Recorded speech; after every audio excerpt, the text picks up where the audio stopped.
Breaking news. BRS నాయకులకు మంత్రి Ponguleti mass warning ఇచ్చారు. కేటీఆర్ ను అరెస్ట్ చేస్తే రాష్ట్రమంతా అగ్నిగుండం చేస్తామని బీఆర్ఎస్ నాయకులు అంటున్నారని, కాంగ్రెస్ నాయకులు గాజులు తొడుక్కోలేదని అన్నారు.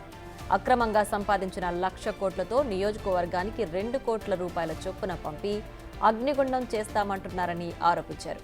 ప్రభుత్వం నిద్రపోవడం లేదని, చూస్తూ ఊరుకోబోమని వార్నింగ్ ఇచ్చారు. తొత్తులని పంపించి అసెంబ్లీలో ఏ రకమైన బీభత్సం నిన్న చేశారో మీరు చూశారు.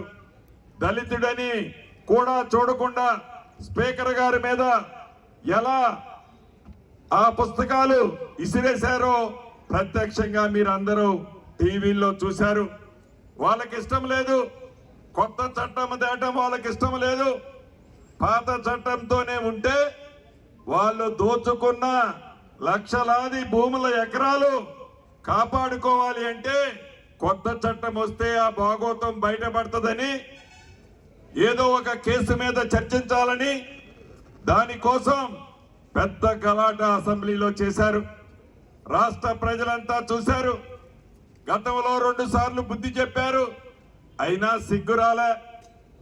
మళ్ళీ అదే పద్ధతి, అదే ఒడవడితో ముందుకు నడుస్తున్నారు. నిన్న ఒక దగ్గర విన్నా,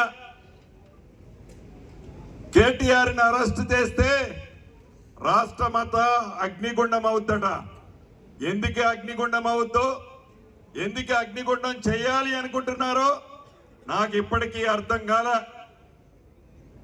ఆనాడు అక్రమంగా సంపాదించిన 1,00,000 కోట్ల డబ్బులను పెట్టి ప్రతి నియోజకవర్గానికి 2 కోట్ల రూపాయలు పంపించి సామాన్య ప్రజలకి ఆ డబ్బును ఎర్రగా చూపి అగ్నిగుండం చేయాలని ఆనాటి అధికారంలో ఉన్న నాయకులు, ఈనాడు ప్రధాన ప్రతిపక్షంలో అని చెప్పుకుంటున్న నాయకులు ఆ డబ్బు అహంకారాన్ని చూసి అగ్నిగుండం చేస్తామని అంటున్నారు.